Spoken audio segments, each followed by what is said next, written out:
Since we are on Thanksgiving month, I would like to talk a little bit about gratitude and how gratitude is important on our path to fulfillment.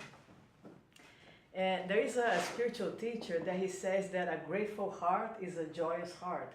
And that's true because when our heart is filled with gratitude, we automatically experience joy. But in order to have this experience of joy and gratitude on a constant basis, it's very important that we keep our mindset in a specific state of consciousness. And I'm going to give you an example.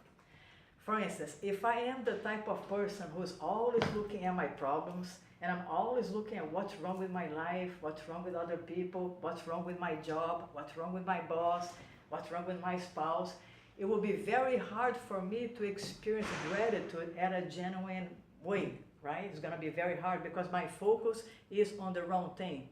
However, if in spite of my problems, I can turn around and I can focus on spiritual things and I can focus on what's right with my life, what's right with my job, what's right with my boss, what's right with my friends, it will be much easier for me to experience true joy and gratitude, right? So I'm going to do an exercise here today. And those of you who have seen me doing this exercise, I don't want you to say anything, all right? So my question is, what do you see here?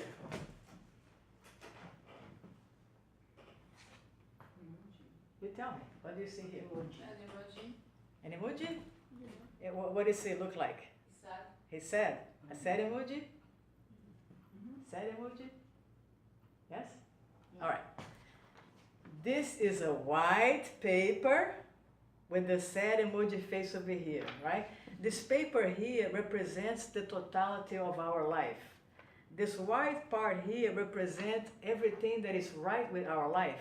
The fact that we can see, the fact that we can walk, the fact that we can hear, the fact that we have a roof over our head, the fact that we have food on our table, that we have friends, we have family. There is a human tendency to dismiss it or to overlook it and focus on what's wrong, what's bothering us, what's missing.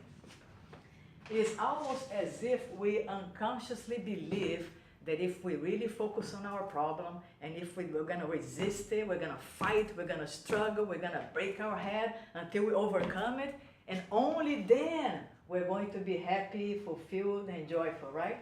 That's an unconscious belief. But the problem is, when we really put all our attention into our problems, this is what happens.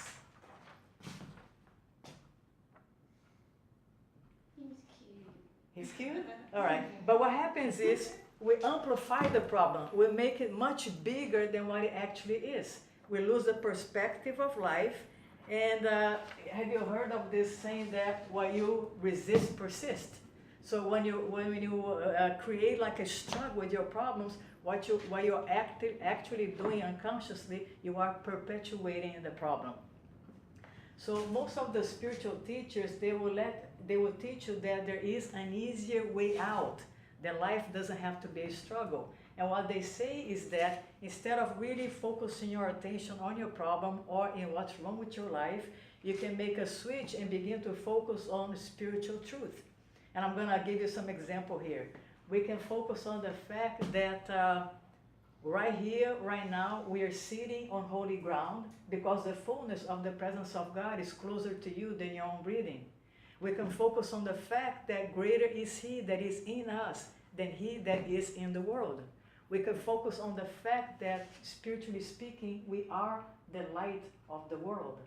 We can focus on the fact that we are heirs to all of the heavenly riches.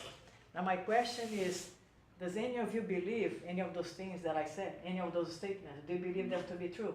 Lift your hand. Do you believe them are true? Yeah. Do you believe them true? Okay, wonderful. So look at the difference. If I take my mind away from my problem and I begin to focus on my relationship with God and the fact that there is something great within myself that can overcome my problem, then what I'm doing is I'm opening up a way for it to come forth and harmonize my life for me. And guess what happened to my problem? Dun, dun, dun, dun. This is what happened to my problem. So there is this presence within ourselves that when we are able to not focus on our problems, but by focus on the existence of it within ourselves, it goes out and begins to harmonize our life for us. So the thing is, we don't have to struggle, we don't have to fight, we have to stand still and watch it to come forth. Watch it open up ways where there seems to be no ways. So to bring this message to a conclusion, if any of you is facing any difficulty right now, any trial, any tribulation, my recommendation would be to do what Unity called the golden rule. And the golden rule is this: if you are faced with a problem, don't think about the problem and think about God instead.